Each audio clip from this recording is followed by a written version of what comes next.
Hello, good evening, and this is day 16 of reading the Bible in a year. And I think after I get to like day 50 or something, I will switch to saying week blah blah blah, day blah blah blah. So that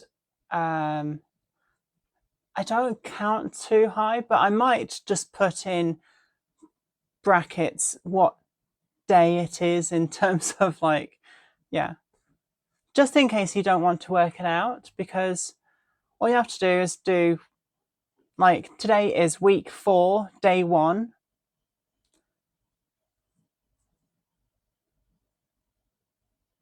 Yeah?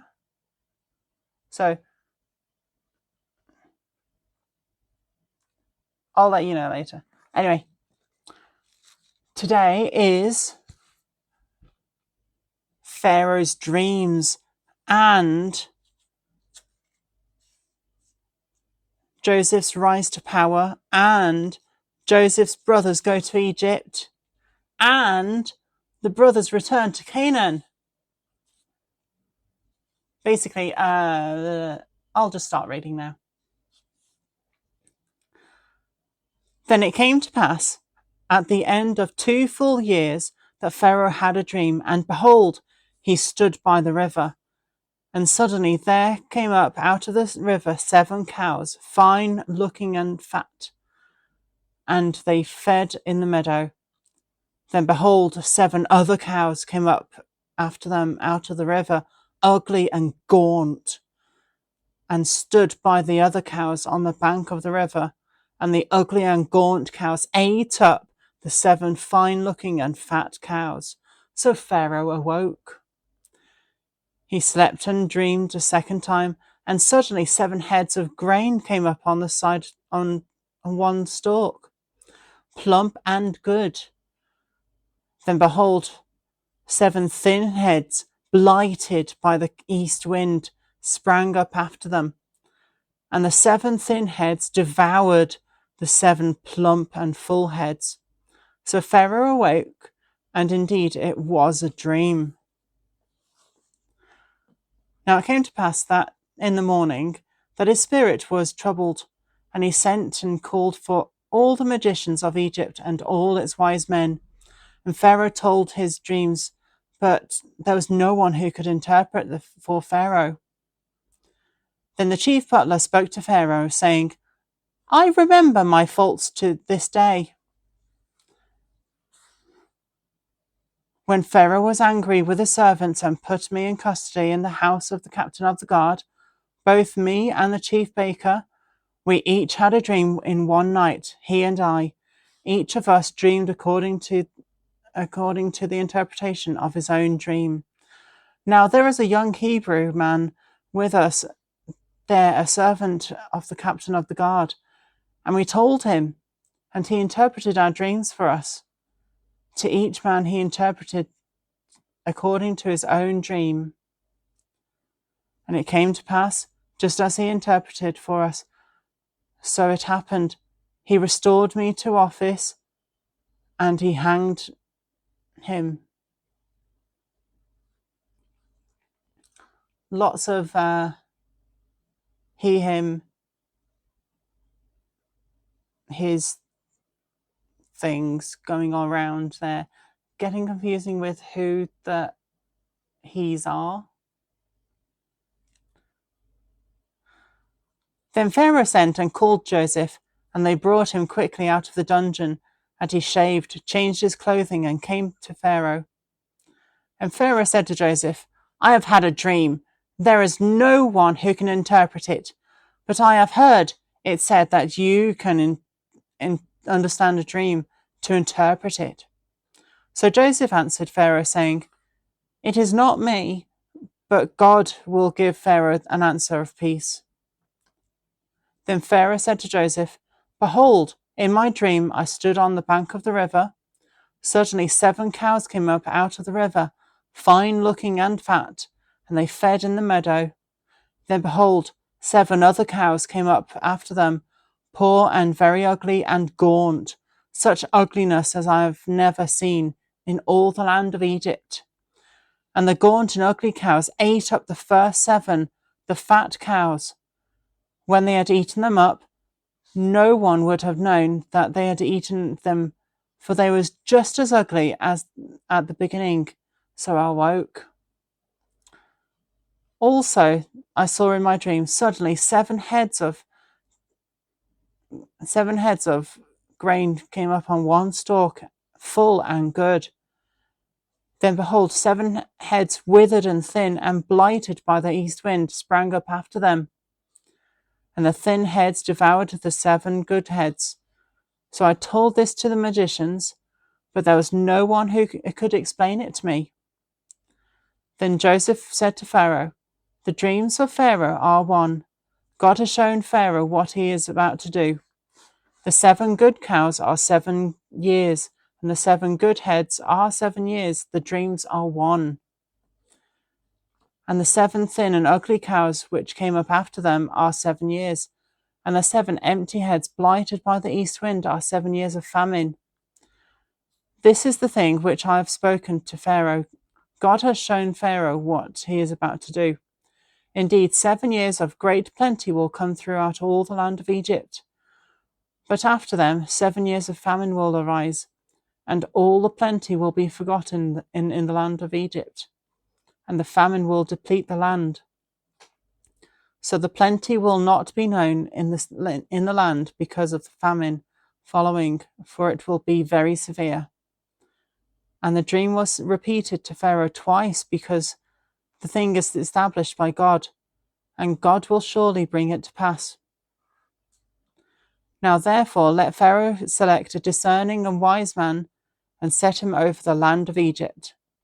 Let Pharaoh do this, and let him appoint officers over the land to collect 1/5 of the produce of the land of Egypt in the 7 plentiful years. And let them gather all the food of the good years that are coming, and store up grain under the authority of Pharaoh, and let them keep food in the cities. Then that food will be a reserve for the land for the 7 years of famine, which shall be in the land of Egypt, that the land may not perish during the famine. Joseph's rise to power. So the advice was good in the eyes of Pharaoh, and in the eyes of all his servants. And the Pharaoh said to his servants, can we find such a one as this, a man in whom is the Spirit of God?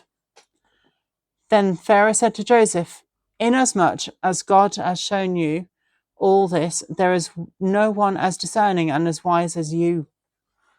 You shall be over my house, and all my people shall be ruled according to your word. Only in regard to the throne will I be greater than you. And Pharaoh said to Joseph, see, I have set you over all the land of Egypt. Then Pharaoh took his signet ring off his hand and put it on Joseph's hand. And he clothed him in garments of fine linen and put a gold chain around his neck. And he had him ride in the 2nd chariot which he had, and they cried out before him, bow the knee. So he set him over all the land of Egypt. Pharaoh also said to Joseph, I am Pharaoh. Without your consent, no man may lift his hand or foot in all the land of Egypt. And Pharaoh called Joseph's name Zaphnath-Paneah, and he gave him as a wife Asenath, the daughter of Potipharah, the priest of On. So Joseph went out over all the land of Egypt. And Joseph was 30 years old when he stood before Pharaoh, king of Egypt. And Joseph went out from the presence of Pharaoh and went throughout all the land of Egypt. Now in the 7 plentiful years, the ground brought forth abundantly. So he gathered up all the food of the 7 years which were in the land of Egypt, and laid up the food in the cities. He laid up in every city the food of the fields which surrounded them. Joseph gathered very much grain, and as the sand of the sea, until he stopped counting, for it was immeasurable. And to Joseph were born 2 sons before the years of the famine came, from whom Asenath, the daughter of Potipharah, the priest of On, bore to him. And he called the name of the firstborn Manasseh, for God has made me forget all my toil and all my father's house. And the name of the second he called Ephraim, for God has caused me to be fruitful in the land of my affliction. Then the 7 years of plenty which were in the land of Egypt ended, and 7 years of famine began to come. As Joseph had said, the famine was in all the lands, but in all the land of Egypt there was bread. So when the land of Egypt was famished, the people cried to Pharaoh for bread. Then Pharaoh said to all the Egyptians, "Go to Joseph, whatever he says to you, do." The famine was over all the face of the earth, and Joseph opened all the storehouses and sold to the Egyptians. And the famine became severe in the land of Egypt. So all the countries came to Joseph in Egypt to buy grain, because the famine was severe in all the lands.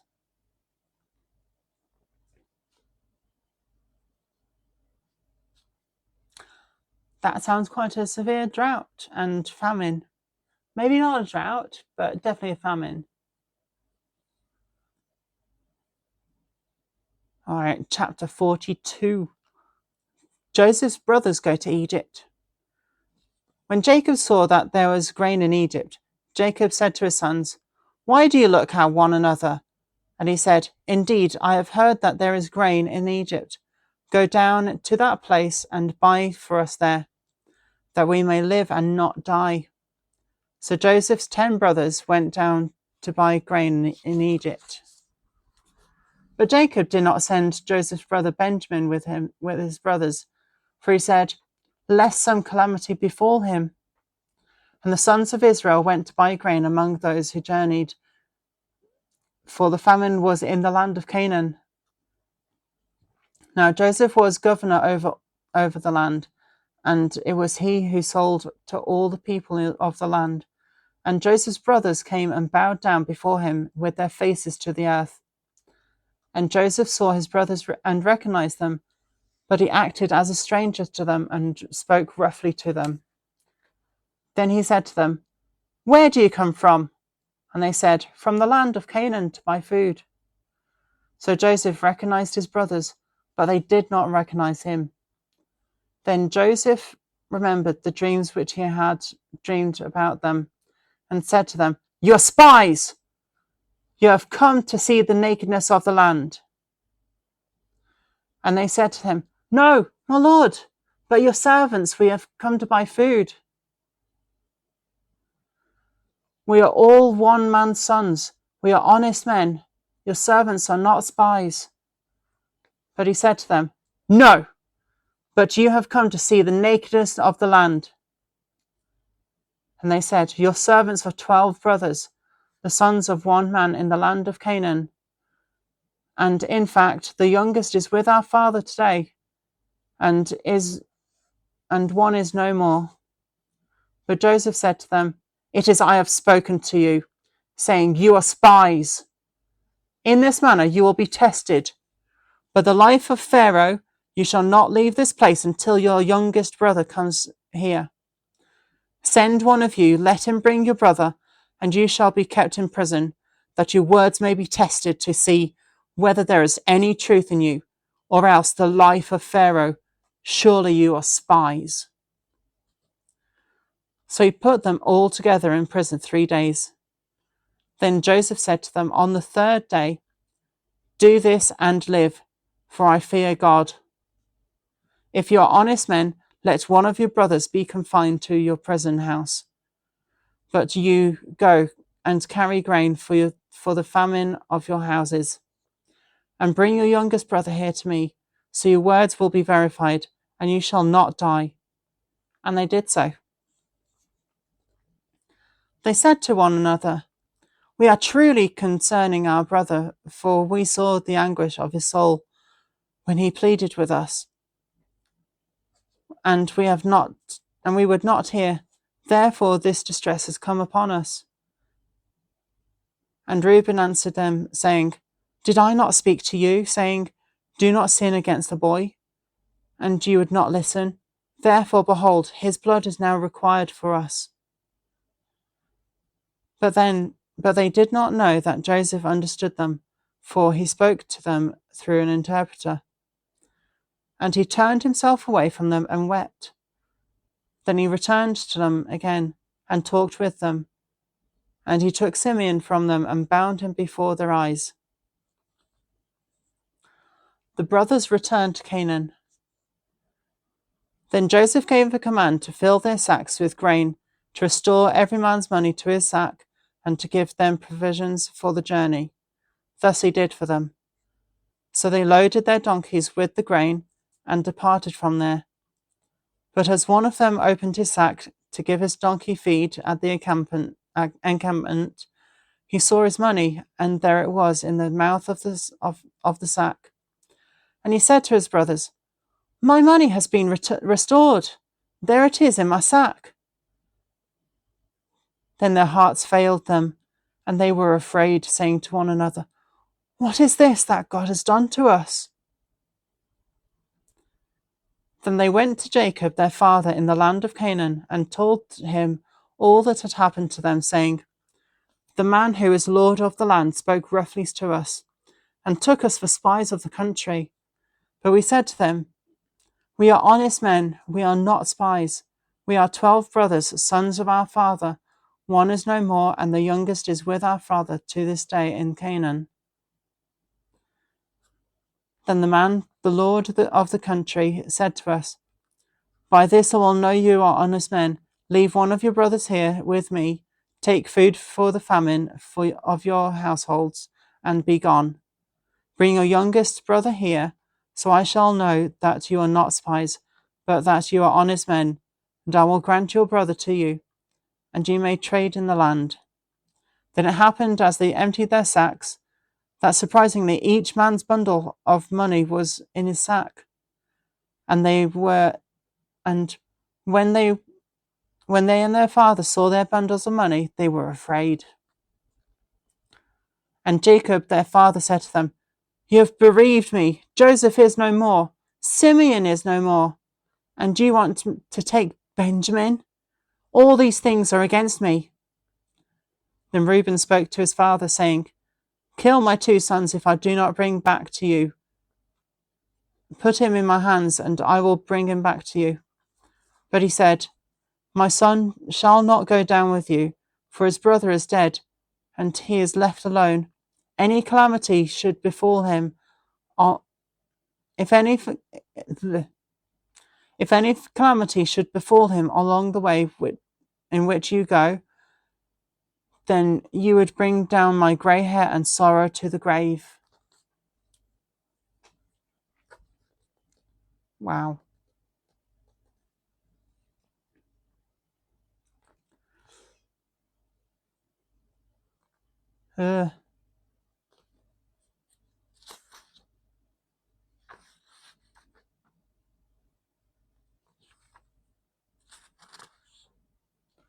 Right.